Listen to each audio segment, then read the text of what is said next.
Hello అండి. Welcome to our channel Swapna Vijay gardening vlogs. అందరూ ఎలా ఉన్నారు? బాగున్నారా? నేనైతే ఈ వీడియోలో శంకుపూల చెట్టు గురించి నాకు తెలిసిన ఇన్ఫర్మేషన్‌ని మీతో షేర్ చేసుకుంటానండి. నేనైతే ఈ శంకుపూల చెట్టు ఉన్నంత వరకు పూజకైతే ఒక్కరోజు కూడా నేను పువ్వులు కొనుక్కరాలేదండి. నాకు పూజకు సరిపడా పువ్వులన్నీ ఈ శంకుపూల చెట్టు నుండే వస్తాయి. దీనికి మనము చిన్న చిన్న టిప్స్ ఫాలో అయితే చాలండి. మొక్క చాలా గుబురుగా ఎక్కువ పువ్వులు పూసే అవకాశం ఉంటుంది. నేనొచ్చేసి ఇక్కడ ఈ శంకుపూల చెట్టు క్రీపర్ కదండీ! క్రీపర్‌కి ఎప్పుడైనా మనము ఎలాంటి క్రీపర్స్‌కైనా గానీ సపోర్ట్ అనేది చాలా అవసరమండి. మనము ఆ క్రీపర్స్ పాకడానికి కట్టెలు గానీ, లేదు థ్రెడ్ గానీ సపోర్ట్‌గా ఇచ్చినట్లయితే అది చాలా బాగా వస్తుందండి. లేదంటే అంత బాగా రాదు. నెక్స్ట్ వచ్చేసి నేనైతే ఇక్కడ ఈ శంకుపూల చెట్టుకు సపోర్ట్‌గా ఉండడం కోసమని థ్రెడ్‌ను ఈ విధంగా కడుతున్నానండి. ఈ విధంగా కట్టినప్పుడు క్రీపర్స్ అన్నీ ఆ థ్రెడ్ లోపల నుంచి వెళ్ళడం ద్వారా ఆ మొక్క గుబురుగా వస్తుందండి. లేదంటే ఎటు బ్రాంచ్ అటు వెళ్ళిపోతూ ఉంటుందా, అప్పుడు మనకు అంతగా పువ్వులు రావు. నెక్స్ట్ అంతగా సపోర్ట్ లేకపోతే ఎక్కువ పువ్వులైతే రాదండి. ఆల్రెడీ ఇక్కడ ఒకటి కింద సపోర్ట్‌గా కట్టాం చూడండి ఒకసారి. నెక్స్ట్ మళ్ళీ కొంచెం పెరగగానే మళ్ళీ కొన్ని బ్రాంచెస్ రాగానే మళ్ళీ కొంచెం సపోర్ట్ లాగా ఈ విధంగా థ్రెడ్ కడుతూ ఉండాలండి. అప్పుడు మొక్క గుబురుగా వచ్చే అవకాశం ఉంటుంది. నేనైతే ఈ యొక్క చిన్న టిప్ మాత్రము ఫాలో అయితానండి. నెక్స్ట్ వచ్చేసి నేను దీనికి ఎలాంటి ఎరువులు వేయలేదు. ఏమి వేయలేదు. మీరు పాత వీడియోస్‌లో చూసినట్లయితే ఇదే ప్లేస్‌లో ఒక పెద్దగా ఉండే శంకుపూల మొక్క ఉండేదండి. అది మొన్న సమ్మర్ సీజన్ ఎండలు ఎక్కువ అవ్వడం వల్ల చాలా వరకు ఎండిపోయింది. ఇంకా దాన్ని ఏం చేశామంటే ప్రూనింగ్ చేశాము. మొదలు వరకు బ్రాంచెస్ అన్నీ తీసేసామండి.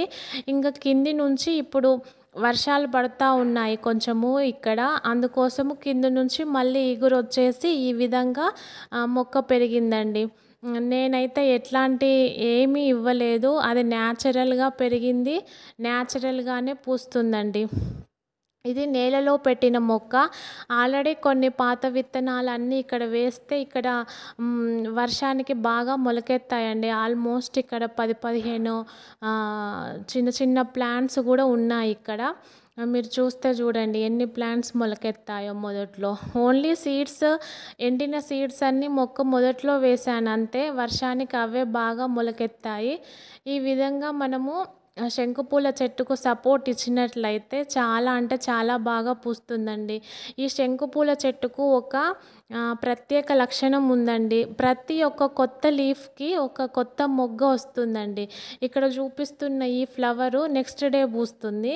ఆ పైన ఫ్లవరు నెక్స్ట్ డే పూస్తుంది. అంటే కొత్త లీఫ్‌కి ఒక మొగ్గ వస్తుందండి. అంటే కొత్త లీఫ్ రావడమే లేట్ అండి. దాని పక్కన ఖచ్చితంగా కొత్త మొగ్గ వస్తుంది.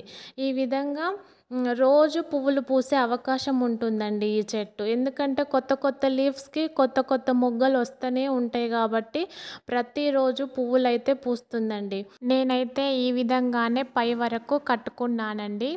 ఇప్పుడు ఒక మనిషి సగటు కాలము వచ్చేసి ఒక 100 ఇయర్స్ అనుకుంటే 100 ఇయర్స్ తర్వాత మనిషి జీవించలేకపోవచ్చండి. అదేవిధంగా మొక్కలు కూడా ఒక టైం పీరియడ్ ఉంటుంది. ఆ టైం పీరియడ్ లోపు ఆ మొక్కలు బాగా పూయడం గానీ, కాయడం గానీ కాస్తాయండి. ఆ మొక్కలు ఎప్పుడైతే హెల్తీగా పువ్వులు పూస్తూ, కాయలు కాస్తూ ఉంటాయో అప్పుడే మనము కొత్త మొక్కను ప్రాపగేట్ చేసుకునేలాగా చూసుకోవాలండి. అంతేగాని ఒకటే మొక్కను పట్టుకొని దాన్ని ఇంకా పూయడం లేదు, కాయడం లేదు అంటే మాత్రం అది కాయదండి. అది ఒక 3 మంత్సా, 4 మంత్సా దాని టైం పీరియడ్‌లో అది పువ్వులు పూస్తూ, కాయలు కాస్తూ ఉంటుంది. అన్ని మొక్కలకని చెప్పను. కొన్ని మొక్కలు మాత్రము సర్టెన్ టైం పీరియడ్ వరకు బాగా పూస్తాయి. ఆ తర్వాత పువ్వులు, కాపు తగ్గిపోతుందండి ఏ మొక్కలైనా సరే. అప్పుడు మనము బాగా పూసేటప్పుడే విత్తనాల ద్వారా కొత్త ప్లాంట్స్ చేయడమా, లేదు కట్టింగ్స్ కొమ్మ ద్వారా కొత్త మొక్కను ప్రాపగేట్ చేసుకోవడమా చేసుకోవాలండి. అంతేగాని ఒకటే మొక్కకు ఎప్పుడూ మనము అన్ని లిక్విడ్ ఫెర్టిలైజర్స్ ఇస్తూ, అన్ని పోషకాలు ఇచ్చినా అది కొంతవరకు సర్వైవ్ కావచ్చు. కానీ ఎక్కువ కాలం అయితే కాలేదండి. ఇది నా సజెషను. నెక్స్ట్ వచ్చేసి నేనైతే ఈ శంకు పూల వల్ల ఎన్నో ఉపయోగాలు ఉన్నాయండి. ఈ ఉపయోగాలు నేను చెప్పేదానికన్నా మంతెన సత్యనారాయణ లాంటి వాళ్ళ వీడియోస్ చూస్తే మనకు ఈ శంకు పూల వల్ల ఎన్ని ఉపయోగాలు ఉన్నాయో తెలుస్తాయి. దీని ద్వారా వెయిట్ లాస్ ఇంకా ఎన్నో ఎన్నో ఉన్నాయి. నాకు పూర్తిగానైతే తెలీదు. నేనైతే ఈ పువ్వులను పూజకైతే ఖచ్చితంగా వాడతానండి.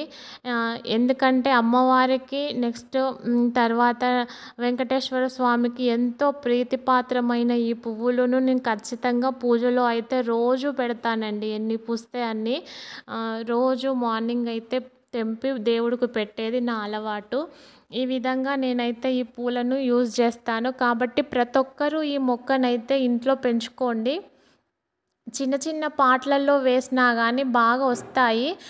పూయడం లేదంటే ఒక్క సీడ్ వచ్చే వరకు వెయిట్ చేయండి. మళ్ళీ ఆ సీడ్స్‌ని మళ్ళీ వేరే వేరే పాట్లలో వేస్తూ ఉండండి. దాని ద్వారా మొక్కలు బాగా వస్తాయి. పువ్వులు కూడా ఎక్కువగా పూసే అవకాశం ఉంటుంది. ప్లేసు కొంచెమే ఉండి మొక్కలను పెంచాలి అని ఇంట్రెస్ట్ ఉన్న వాళ్ళకైతే ఇలాంటి మొక్కలను పెంచడం వల్ల ఉపయోగం ఉంటుందండి. ఇలాంటివంటే రోజు పువ్వులు పూసే మొక్కలైతే బాగుంటుంది. శంకుపూలు కానీ, లేదు మందారాలు కానీ అవి కూడా రోజు పూసే అవకాశం ఉంటుందండి మందారాలు కూడా. నెక్స్ట్ వచ్చేసి నందివర్ధనం పూలైతే అవి 365 డేస్ పూస్తూనే ఉంటాయి. మళ్ళీ లో మెయింటెనెన్స్ మొక్కలండి నందివర్ధనం చెట్లయితే. అవి బాగా పూస్తాయి. సంవత్సరం పొడవునా పూస్తూనే ఉంటాయి ఆ మొక్కలైతే. అట్లాంటి మొక్కలను పెట్టుకోవడం వల్ల మనకు పువ్వులు పూస్తూ ఉంటాయి. మనకు సంతోషం అవుతుంది పువ్వులు పూస్తే. ఇంకా వెజిటేబుల్ ప్లాంట్స్‌కి వచ్చేస్తే అయితే లీఫీ వెజిటేబుల్ పెంచుకోవడం బెటర్ అండి.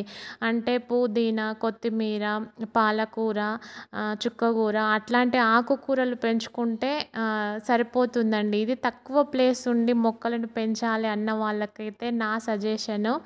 అంటే ఒక్కొక్కరి అభిప్రాయం ఒక్కొక్కరిలాగా. నాకైతే పూల మొక్కలు ఎక్కువ ఇష్టము. కొంతమందికి ఇండోర్ ప్లాంట్స్ అట్లాంటివి కొంతమందికి ఇష్టము.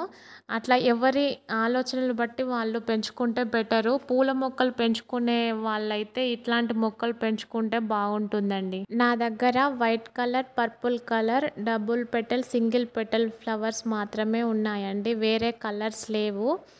ఇదండి నాకు తెలిసిన ఇన్ఫర్మేషన్ని శంకుపూల చెట్ల గురించి మీతో షేర్ చేసుకున్నాను. ఈ వీడియో మీకు ఎలా అనిపించింది? నచ్చిందా? నచ్చితే కామెంట్ సెక్షన్లో కామెంట్ చేయండి. మరొక మంచి వీడియోతో మళ్ళీ కలుద్దాము. ప్లీజ్ ఈ వీడియో కనుక నచ్చినట్లయితే లైక్, షేర్, సబ్స్క్రైబ్ అండి. Thank you all.